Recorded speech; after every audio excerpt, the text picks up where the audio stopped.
اب ہم سنیں گے فضیلت الشیخ دکتور عبدالقیوم محمد شفیع مدنی حفظہ اللہ کی زبان سے کہ اس پر کیا موقف ہے آپ کا اور لوگوں کا جن لوگوں نے اس کاغذ پر سائن کیا ہے، دستخط کیا ہے، اس کو ہم سننے کے منتظر ہیں۔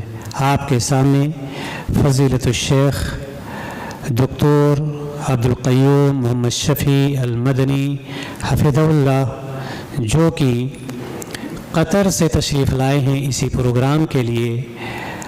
آج کے پروگرام کی صدارت بھی آپ ہی کے ذمے ہے اور اس موقف کا اعلان بھی آپ ہی کے ذمے ہے، لہٰذا آپ کے سامنے فضیلت الشیخ دکتور عبدالقیوم محمد شفیع مدنی حفظہ اللہ۔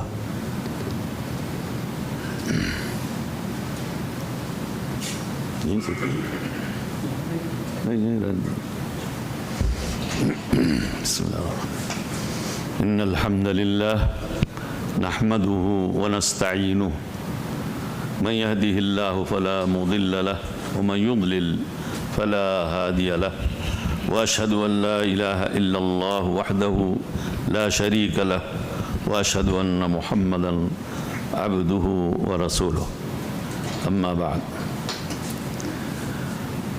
سب سے پہلے میں ان تمام حضرات کا شکریہ ادا کرتا ہوں اور ان کے لیے دعا گو ہوں کہ اللہ تعالیٰ ان کی خدمات کو قبول فرمائے، جنہوں نے یہ مجلس سجائی اور یہ پروگرام مرتب کیا ہے۔ جیسا کہ ہم سبھی جانتے ہیں کہ یہ مجلس البصیرہ فاؤنڈیشن یا جمعیہ کے تحت منعقد کیا گیا ہے۔ البصیرہ نام پر بعض لوگوں نے کچھ کہا، لیکن یہ قرآن کی آیت سے ماخوذ ہے، قل هذه سبیلی ادعو الی اللہ علی بصیرۃ انا ومن اتبعنی وسبحان اللہ وما انا من المشرکین۔ تو نام میرے خیال سے کوئی اس میں قباحت نہیں ہے اور نام کے اندر معنویت بھی ہے، کیونکہ یہ پروگرام یا یہ جماعت یا یہ فاؤنڈیشن مین مقصد اس کا دعوت ہی ہے، اور یہ پلیٹ فارم بھی جو بنایا گیا ہے اس کا بھی مقصد دعوت ہی ہے۔ اب دعوت کے طریقے ہوتے ہیں، منہج ہوتے ہیں، تو اس یعنی اللہ تبارک و تعالیٰ نے دو جگہ دعوت کی فضیلت بیان کی اور دعوت کا اسلوب یا اس کا منہج بھی بیان کر دیا۔ پہلے تو وَمَنْ أَحْسَنُ قَوْلًا مِّمَّنْ دَعَا إِلَى اللَّهِ وَعَمِلَ صَالِحًا وَقَالَ إِنَّنِي مِنَ الْمُسْلِمِينَ، یعنی دعوت دینے والے سے بہتر کسی کی بات نہیں ہو سکتی ہے۔ اس آیت کا مطلب ہے دعوت جو دے رہا ہے تو اس کی بات سے بہتر کسی کی بات نہیں ہو سکتی ہے۔ اب وہ دعوت کیسے دے گا، اس کو سورہ یوسف کی آیت جو ہے جس میں قل هذه سبیلی، یہ میرا راستہ ہے، ادعو الی اللہ، میں اللہ کی طرف دعوت دیتا ہوں۔ یہاں تک سب لوگ کہتے ہیں کہ میں دین اسلام کی طرف دعوت دیتا ہوں، اللہ کے رسول صلی اللہ علیہ وسلم کا جو ایک راستہ اس پر دعوت دیتا ہوں، اور اللہ کی طرف دعوت دیتا ہوں، ادعو الی اللہ، لیکن علی بصیرۃ، بصیرت کی بنیاد پہ دعوت دیتا ہوں۔ یہیں سے سارے دعوت کی ساری راہیں کٹ کے الگ ہو جاتی ہیں، کیونکہ بصیرت کہتے ہیں دین میں صحیح علم کو بصیرت کہتے ہیں، اور صحیح علم کا مصدر ایک ہی ہے، وہ ہے وحی الہی، اللہ تبارک و تعالیٰ کی طرف سے آئی ہوئی وحی جو کتاب و سنت کی روشنی میں ہمارے درمیان موجود ہے، اور پھر اس کو صحیح طریقے سے سمجھنا، کیونکہ دعویٰ سب لوگ کرتے ہیں کہ ہمارے پاس قرآن ہے، ہمارے پاس حدیث ہے، حتیٰ کہ جو کفر کے درجے میں ہے، جو مشرک کے درجے میں ہے، وہ بھی اسی قرآن کو کہتے ہیں ہمارا قرآن ہے۔ لیکن اسی لیے سلف صالحین نے یا اہل سنت والجماعت نے ایک قید بڑھا دی کہ منہج سلف یا فہم سلف یہ دونوں لفظ استعمال کیے جا سکتے ہیں، کوئی قباحت نہیں دونوں میں. میں سمجھتا ہوں کہ فہم سلف کا مطلب ہے کہ جس طرح اس آیت کا مطلب صحابہ کرام نے سمجھا ویسے ہی سمجھو. جس طرح نماز کا طریقہ صحابہ کرام نے سمجھا اللہ کے رسول صلی اللہ علیہ وسلم سے ویسے ہی سمجھو تم. اس لیے سمجھ. اور منہج کا مطلب ہوتا ہے طریقہ کار، جس طریقے پہ چل کے گئے ہیں اسی طریقے پر، کیونکہ نہج کہتے ہیں راستے کو چلنے کو. تو کہا جس راستے پہ چل کے گئے، تو وہ منہج کہو یا فہم کہو، دونوں میں زیادہ فرق نہیں ہے اور دونوں کا مفہوم ایک دوسرے سے ملتا ہے. تو بہرحال کہنے کا مقصد یہ ہے کہ ہماری دعوت جو ہے وہ بصیرت کی بنیاد پر ہے، اور دعوت دنیا کا سب سے بہترین مشغلہ ہے، سب سے بہتر کام ہے، اور سب سے زیادہ اس سے بڑھ کر کسی کی بات ہی نہیں ہو سکتی ہے. یہی کافی ہے یہ جاننے کے لیے کہ دعوت کی کتنی اہمیت ہے داعی کی زندگی میں یا امت کی زندگی میں. اب دعوت کے جو ہے وسائل بدلتے رہتے ہیں، زمانے کے حساب سے وسائل بدلتے رہتے ہیں. کبھی صرف زبانی دعوت ہوتی تھی خطبوں کے ذریعے. نبی کریم صلی اللہ علیہ وسلم نے جو ہے لوگوں کو دعوت دی تو زبانی دعوت دی پہلے، بعد میں خطوط لکھوائے، وہ بھی دعوت کا ایک طریقہ تھا، خطوط لکھوائے. پھر صحابہ کرام میں علماء پیدا ہوئے، خطبہ پیدا ہوئے. پھر اس کے بعد جو ہے جہاد بھی دعوت کا ایک وسیلہ ہے، جہاد کے ذریعے بھی دعوت دی گئی. تو بہرحال وسائل بدلتے رہتے ہیں. ہمارے دور میں، اس دور میں جو ہے میڈیا جو ہے، الیکٹرانک میڈیا جس کو کہا جاتا ہے، یہ بھی ایک وسیلہ، نیا وسیلہ ہے دعوت کا، ایک پلیٹ فارم ہے. کبھی ممبر پہ چڑھ کر لوگ دعوت دیتے تھے، کبھی جلسوں میں اسٹیج پہ چڑھ کے جیسے دعوت دیتے تھے، آج بھی وہ سلسلہ جاری ہے. لیکن مزید اس میں ایک اور پلیٹ فارم جو ہے وہ آ کے اس کا اضافہ ہو گیا ہے، جس کو بولتے ہیں میڈیا کا یا الیکٹرانک پلیٹ فارم. تو وہاں پر بھی دعوت کا.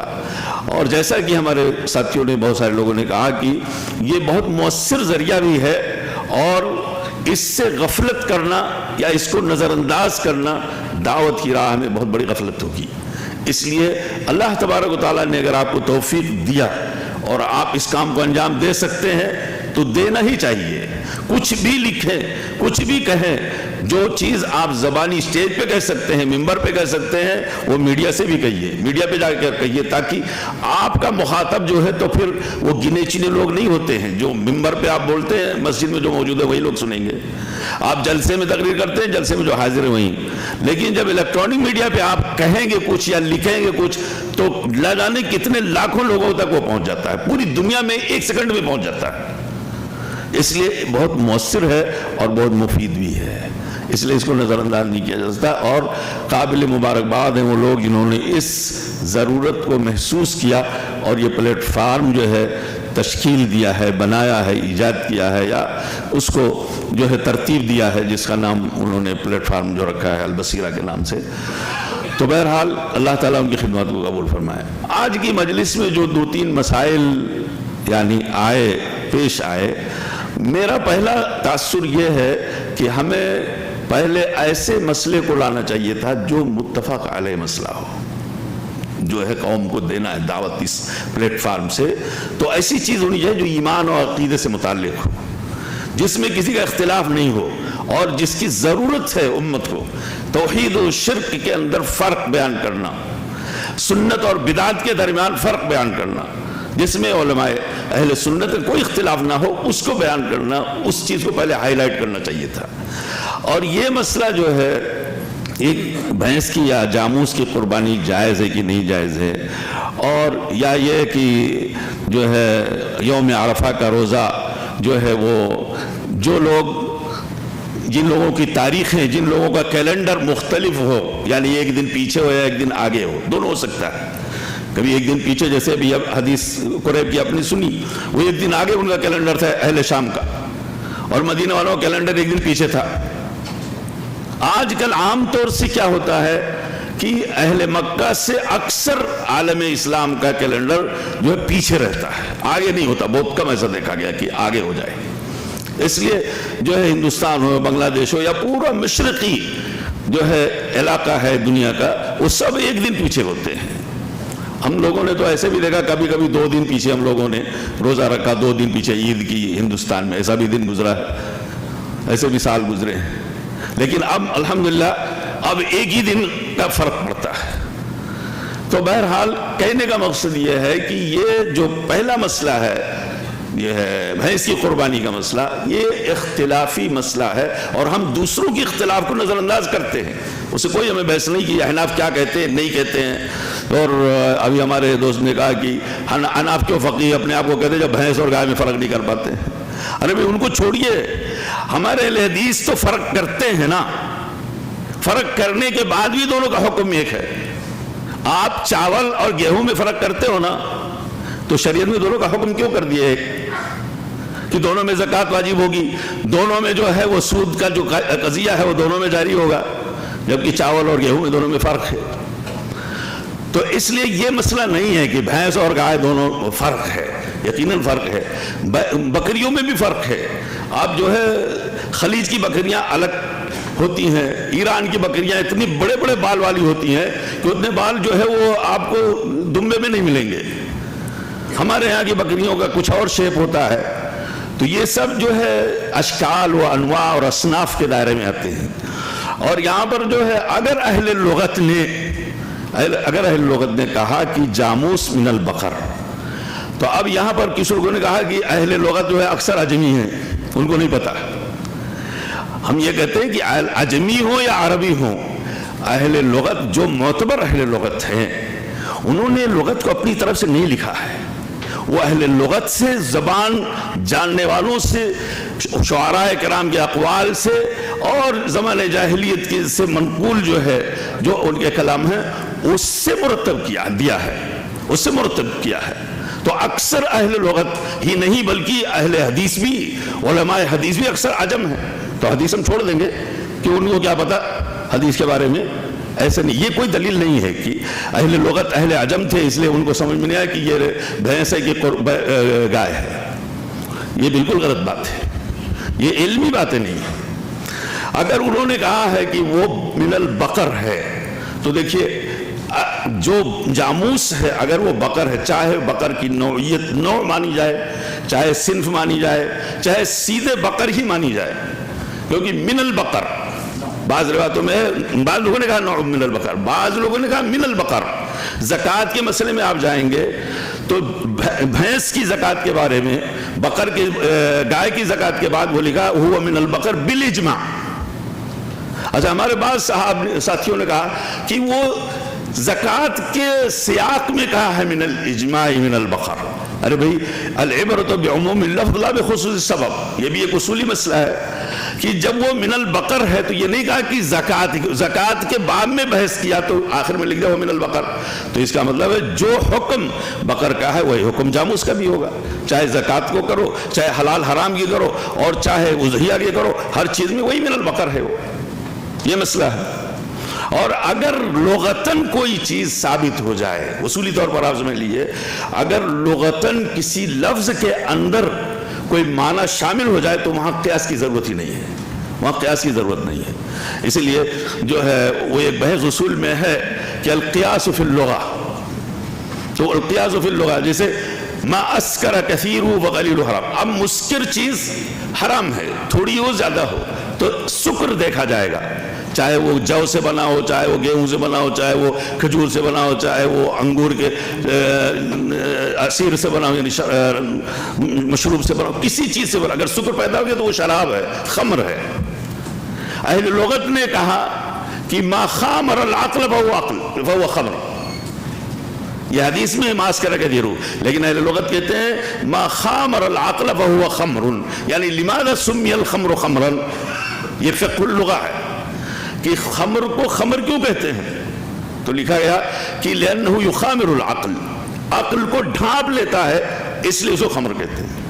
اب حدیث میں قرآن میں صرف مسکر کا لفظ آیا ہے، سکر سے جتنے مادے ہیں، ابھی جو مادے یہ جو ڈرگس وغیرہ ہوتے ہیں یہ مخدر ان کو کہا جاتا ہے، تخدیر، مسکرات اور مخدرات۔ اب مخدرات کس دلیل سے آپ اس کو حرام کہتے ہو، شراب کے حکم میں دیتے ہیں؟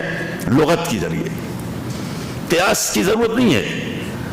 ما خامر العقل فهو خمر، اب ہو گیا جو خمر جو عقل کو ڈھانپ لے وہ خمر ہے، یہ اصولی ہے۔ تو اب ہمیں شرعی جو ہے کیا بولتے ہیں یعنی قیاس شرعی کی ضرورت نہیں ہے. اگر اہل لغت کہتے ہیں کہ یہ لفظ اس پر بھی اس کا اطلاق ہوگا، اس پر بھی اطلاق ہوگا، اور وہ لفظ شریعت میں آ گیا ہے، تو پھر اب اس لفظ کو ان تمام افراد کا ایک یعنی جز سمجھیں گے، تمام افراد اسی کے اجزاء ہوں گے. اس لیے اگر کہہ دیا جاموس من البقر تو جاموس بھی بقر ہے، اس کا ایک فرد، اس کا یعنی اس کا ایک کہہ لیجیے نوع ہے. جنس کہتے ہیں کلی یطلق علی کثیرین مختلفین فی الحقائق، اس کو جنس کہا جاتا ہے. اور نوع کہتے ہیں کہ کلی یطلق علی کثیرین متفقین فی الحقائق. تو کثیر جو ہے وہ نوع ہو سکتا ہے کہ جاموس نوع ہو، لیکن اوپر جا کر کے وہ اسی جنس کا ایک فرد ہے، اسی جنس کا ایک فرد ہے. جیسے اب کہاں تک منطق پڑھاؤں گا آپ کو. جیسے حیوان کہا جاتا ہے، حیوان میں انسان بھی ہے، کیونکہ حیوان ہر ذی حیات کو حیوان کہا جاتا ہے. اس میں انسان بھی ہے، اس میں گائے بھینس بیل حلال حرام جانور سب حیوان ہیں. لیکن جب کہا گیا حیوان ناطق تو انسان بھی حیوان ہے، لیکن انسان ایک نوع ہے حیوان کا، جنس نہیں، یہ نوع ہے حیوان کا. ایسے ہی بقر جو ہے وہ جنس ہے اور جاموس اس کی ایک نوع ہے، جیسا کہ بعض محققین بعض فقہاء نے لکھا ہے. تو بہرحال یہ کہنا کہ جو ہے جاموس وہ اس کی قربانی نہیں ہوگی اس لیے کہ وہ اہل لغت عجم تھے، نہیں عجم تھے، عرب تھے.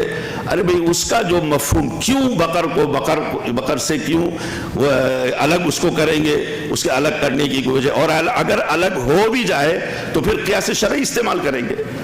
اگر قیاس لغوی نہیں آتا ہے جہاں قیاس شرعی استعمال کرتے ہیں. قیاس شرعی کے لیے ہے 4 ارکان ہوتے ہیں: اصل، حکم الاصل، فرع اور علہ.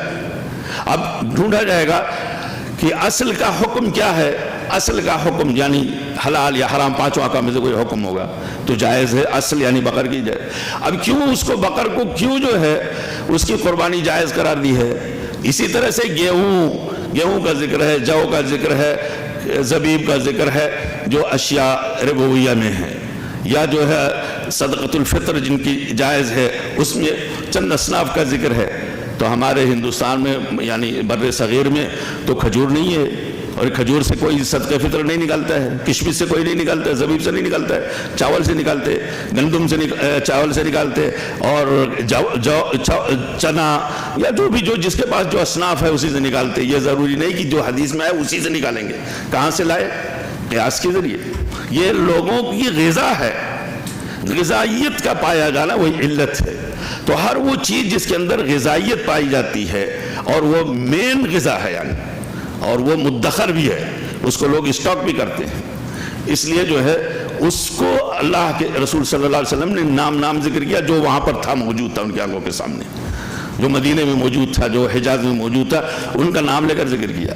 لیکن اب ساری دنیا کے اناج کا ذکر نہیں ہو سکتا ہے حدیث میں، اور نہ آیا ہے. لیکن ساری دنیا کے اناج اسی حکم میں ہے، جو اور گیہوں کے حکم میں ہے. یہ کہاں سے آیا؟ یہ قیاس شرعی کے ذریعے آیا ہے. اس لیے جو ہے یہ کہنا کہ اس میں قیاس جائز نہیں. اصل مانعین کے یہاں 2 بنیادی دلیل ہے. ایک تو یہ عبادت ہے، کہتے ہیں یہ عبادت ہے اور عبادت میں قیاس جائز نہیں ہے. یہ اصولی طور پر بالکل غلط ہے کہ عبادت میں قیاس جائز نہیں ہے. تو پھر قیاس ابھی میں نے تو دکھا دیا.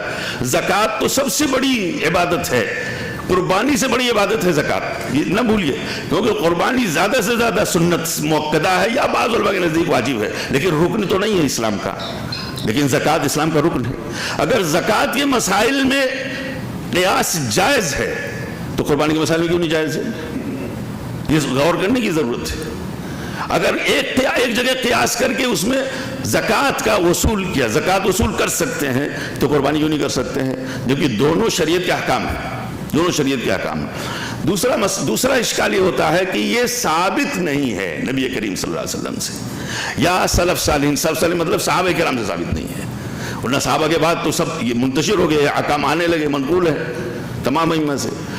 تو اگر کوئی چیز شریعت سے ثابت نہیں ہے تو اس کی مختلف انواع اور اقسام ہیں، مختلف صورتیں ہوتی ہیں. ایک چیز ہے جس کا تعلق عقیدے اور ایمان سے، شریعت نے اس پر بحث نہیں کی، ایمان اور عقائد سے تعلق، یا جس کا تعلق اللہ کی ذات و صفات سے ہے، اور اس میں شریعت میں کوئی چیز بولی نہیں گئی، کوئی بتائی نہیں گئی، تو اس میں قیاس نہیں کر سکتے. قیاس کر کے اللہ کی ذات و صفات کو ثابت نہیں کر سکتے، یا اللہ کی ذات و صفات کے تعلق سے کوئی بات بڑھا نہیں سکتے. جتنا ثابت ہے قرآن حدیث سے اتنا ہی ثابت کریں گے. یا غیبی امور ہیں، برزخ کے احوال ہیں، قیامت کے احوال ہیں، یا جنت جہنم کے وغیرہ کے، تو وہ جتنی چیزیں قرآن حدیث ثابت ہیں اس سے ہم آگے نہیں بڑھ سکتے، اس میں قیاس نہیں ہے وہاں. لیکن جس چیز سے شریعت ساکت ہے، خاموش ہے، اور اس کا تعلق اعمال سے ہے، ہمارے اعمال سے ہے، چاہے وہ نماز ہو، روزہ ہو، حج ہو، زکوٰۃ ہو، یا حلال حرام ہو، وغیرہ وغیرہ، کوئی بھی چیز ہو. علامہ ابن قدامہ نے لکھا ہے اگر علت سمجھ میں آ جاتی ہے، حیث یفہم المعنی، معنی کا لفظ استعمال کیا ہے کہ اگر علت سمجھ میں آ جاتی ہے تو وہاں قیاس جاری ہوگی.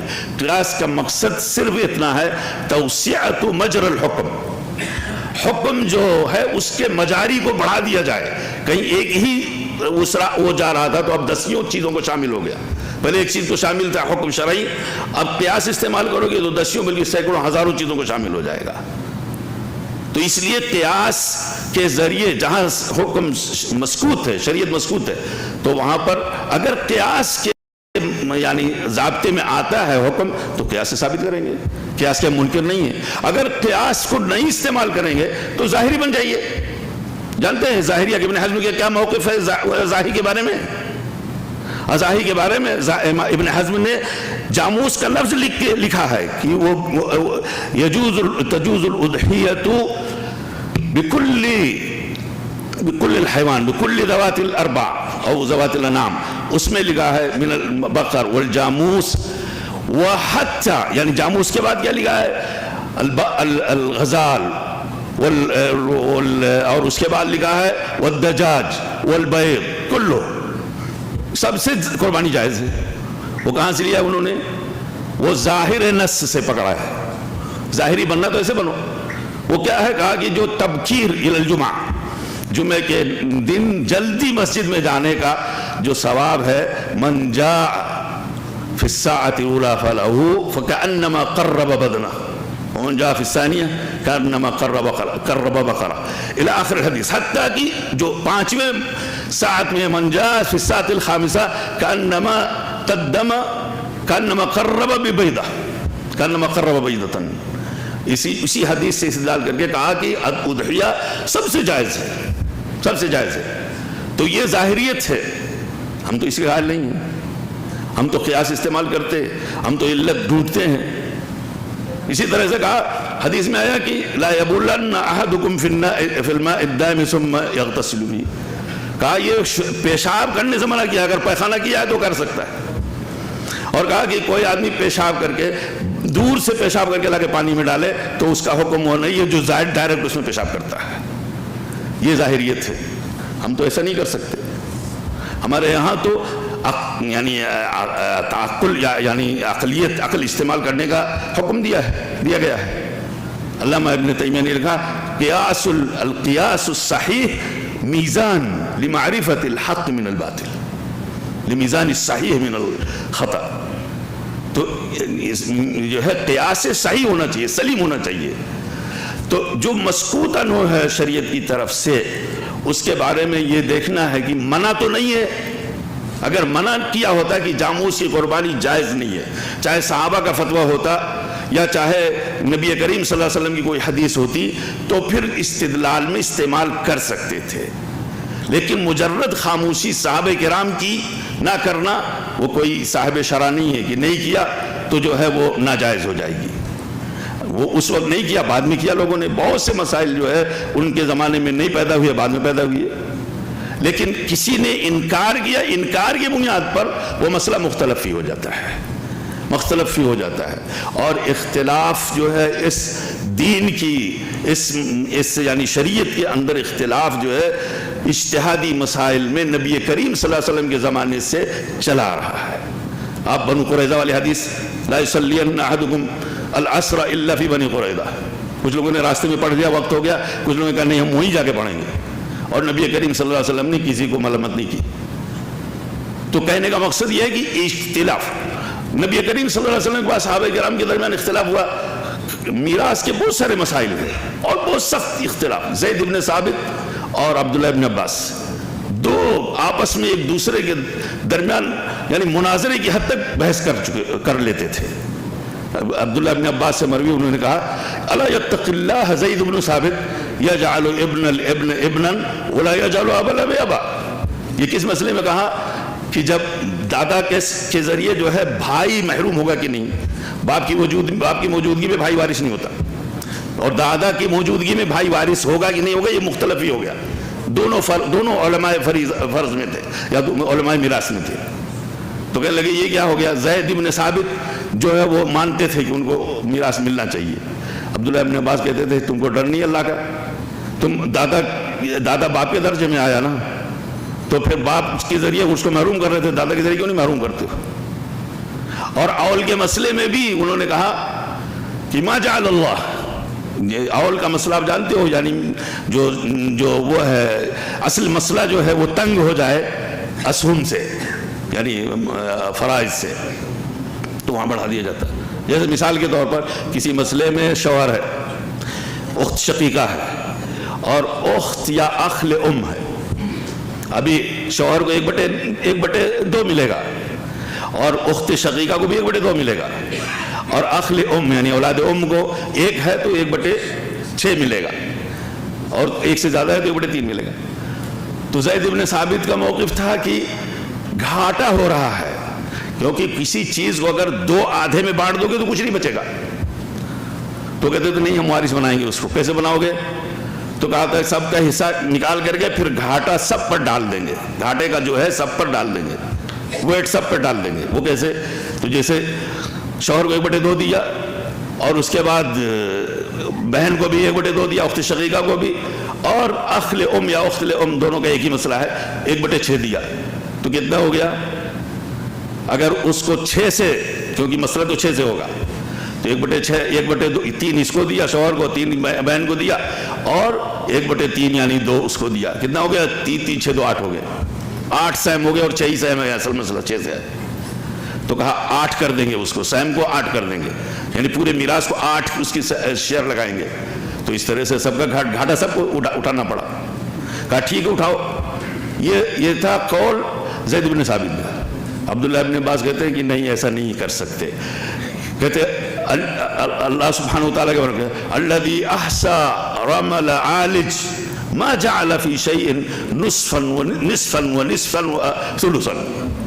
اللہ تعالیٰ کیسے کہے کہ آدھا اس کو دو, آدھا اس کے دو, اور 1/3 دو. جب 2 آدھے میں سب ختم ہو گیا تو کہاں سے 1/3 دیں گے؟ تو کہا اللہ ایسا نہیں کرتا.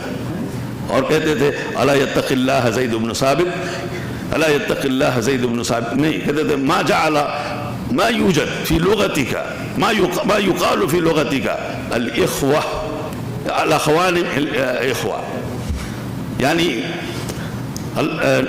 ماں کی میراث جو ہے وہ 1/3 ہے اگر وارث حقیقی یعنی اولاد نہیں ہے تو, اور اگر بھائی لوگ ہیں تو فَإِنْ كَانَ لَهُ إِخْوَةٌ فَلِأُمِّهِ السُّدُسُ, فَإِنْ كَانَ لَهُ إِخْوَةٌ فَلِأُمِّهِ السُّدُسُ. اب وہ کہتے تھے اب یہی مسئلہ ہے کہ 2 بھائی ماں کو محجوب کر سکتے ہیں کہ نہیں 1/3 سے 1/6 کی طرف. عبداللہ ابن عباس کہتے تھے نہیں کر سکتے, کیونکہ کہتے تھے اخوا کا لفظ ہے, اور اخوا کا لفظ لغت عربیہ میں 2 سے زائد پر بولا جاتا ہے. تو اور ابن عباس زید بن ثابت کا قول تھا کہ نہیں 1 سے زائد ہوئے تو 1/6 ہی ملے گا, وہ اخوا ہوں گے. دونوں کی اپنی اپنی دلیلیں تھیں. کہنے کا مقصد ہے کہ دونوں مناظرہ کرتے تھے, بحث کرتے تھے, کیونکہ مسئلہ اجتہادی ہے. کہنے کا مطلب ہے مسئلہ اجتہادی ہے, اس لیے جہاں بھی اجتہادی مسئلہ ہوگا وہاں اختلاف ہوگا ہی ہوگا. اب اس کے بعد رہ جاتا ہے مسئلہ ترجیح کا. آپ ترجیح دیجئے, ترجیح کریے, لیکن کسی کے اوپر مسئلہ تھوپ نہیں سکتے. کسی کو حق و باطل کا مسئلہ نہیں ہوتا اجتہادی مسائل میں, راجح اور مرجوح کا مسئلہ ہوتا ہے. یہ ادب سیکھنا چاہیے فتویٰ دینے والوں کا. اس لیے جو ہے یہ کہنا چاہیے کہ ہماری نظر میں یہ, یا علماء فلاں کے نظر میں یہ راجح ہے, وہ مرجوح ہے. وہ ناکامیدی ہو جائے گی. ہاں, تو بہرحال کہنے کا مقصد یہ ہے, وقت جو ہے کہہ رہے گزر گیا, تو بات بہت لمبی ہو گئی. اور جہاں تک رؤیت ہلال کا مسئلہ ہے وہ تو آپ نے دیکھا کہ اس میں بھی جو ہے مشرق اور مغرب کا فرق ہے، تو زیادہ ابھی تک وہ محتاط فتویٰ یہی ہے کہ بھائی اختلاف مطالعے کا اعتبار کرنا ہی ہوگا، ورنہ جو ہے کبھی مغرب والے جو ہے عید کے دن روزہ رکھیں گے، کبھی مشرق والے عید کے دن روزہ رکھیں گے، اگر تاریخ سے باندھ دیا گیا۔ اور مسئلہ یہاں زمانی اور مکانی دونوں اس لیے تعارض محسوس ہو رہا ہے، زمانی اور مکانی دونوں ہے۔ صوم یوم عرفہ کا اس کا ایک نسبت اس کی عرفہ کی طرف ہے، ایک نسبت یوم کی طرف ہے، یوم عرفہ یعنی 9 ذی الحجہ، اور عرفہ وہ مکان ہے، اس لیے وہ زمانی اور مکانی دونوں سے وہ حکم مرتبط ہے۔ تو کسی نے زمان کو ترجیح دی ہے، کسی نے مکان کو ترجیح دی ہے، جب تعارض کی شکل ہوتی ہے۔ اور تعارض نہیں ہے تو کوئی بات نہیں، جہاں کے لیے 9 تاریخ جو ہے وہ یوم عرفہ وہیں رہتے ہیں اسی علاقے میں، ان کے لیے کوئی مسئلہ نہیں۔ مسئلہ ان کے لیے جن کی تاریخ، جن کا زمان مختلف ہے، تو یہ ہے زمانی اور مکانی۔ بہرحال باتیں تو بہت تھیں اور آپ بڑے غور سے سن رہے تھے اور کہہ رہے ہیں ٹائم ختم ہو گیا، تو مجھے کیوں اتنا کم ٹائم دیا؟ جب اس سے سب کو جو ہے ٹائم بانٹتے چلے گئے۔ اب صدارت والے کلمات تو سب کی بات پر کچھ نہ کچھ کہنا پڑتا ہے نا۔ بہرحال یہاں پر دیکھیے انہوں نے لکھا ہے قرارداد دینی سوال و جواب کمیٹی کی علمی مجلس جو سعودی عرب کے شہر ریاض میں مورخہ 11 محرم بمطابق 26 جون منعقد ہوئی، اس میں بھینس کی قربانی کے حکم کے بارے میں پیش کردہ بحوث و تحقیقات اور مطالعات و مناقشات کا جائزہ لینے کے بعد اس موضوع پر اراکین اور ماہرین کی شرکت سے ہونے والے مباحث و مباحثات سننے کے بعد اکثر اہل علم کی رائے کی روشنی میں فیصلہ کیا گیا کہ بھینس کی قربانی جائز ہے۔ یہ موقف علمی بنیادوں پر مبنی ہے اور سلف و خلف کے معتبر علماء کے اقوال اور فتاوی سے اس کی تائید ہوتی ہے، واللہ اعلم بالصواب۔ اس میں بہت سارے لوگوں کے موافقت میں نام آئے ہیں، جس میں میرا نام بھی ہے، مقصود الحسن صاحب کا نام ہے، محمد اسحاق صاحب کا نام ہے، ابو المظفر عبد الحکیم ابن عبد المعبود ہیں، محمد فرقان ہیں، جاوید ندیم صاحب بھی ہیں۔ اور جو اختلاف مطلع کی بنیاد پر صوم یوم عرفہ کے مسئلے میں تو انہوں نے بھی وہی جو ہے معتبر ہر ملک والے عرفہ کا روزہ اپنے ملک کے چاند کے 9ویں ذی الحجہ کو رکھیں گے، یعنی اختلاف مطالعے کا اعتبار ایک شرعی اور کونی حقیقت ہے۔ اس پر بھی اس قرارداد کی تائید میں جو ہے میرا نام بھی ہے، عبد الباری فتح اللہ صاحب کا بھی نام ہے، اور شیخ مقصود الحسن اور محمد احسان، دکتور عبد الباری صاحب، میں بھول گیا دکتور کا نام، اور مقصود الحسن صاحب، شیخ مقصود الحسن، اور محمد حسان، محمد آل ابراہیم، محمد اسحاق صاحب ہیں جی، دکتور محمد اسحاق صاحب، ابو المظفر عبد الحکیم وہی لوگ ہیں، اور دکتور جاوید ندیم صاحب ہیں۔ اللہ تعالیٰ صاحب کی خدمات کو قبول فرمائے بھائی۔ اور جو زبان اور بیان کی لغزشیں ہیں، اگر کسی کی شان میں کوئی گستاخی ہوئی تو وہ بھی معاف کریں۔ مقصد تھا کہ کچھ چیزیں جو ہے علمی اور اصولی بنیادوں پر اس کی وضاحت ہو جائے۔ مجھے نہیں معلوم کہاں تک یہ بات جو ہے لوگوں کے ذہن میں آئی نہیں آئی۔ بہرحال اللہ جزاکم اللہ خیر، بارک اللہ فیکم وتقبل اللہ منا منکم جميعا، نفع اللہ بجہودکم وسعیکم مشکور باذن اللہ سبحانہ وتعالی۔ سبحانک اللہم وبحمدک اشہد ان لا الہ الا انت استغفرک واتوب الیک۔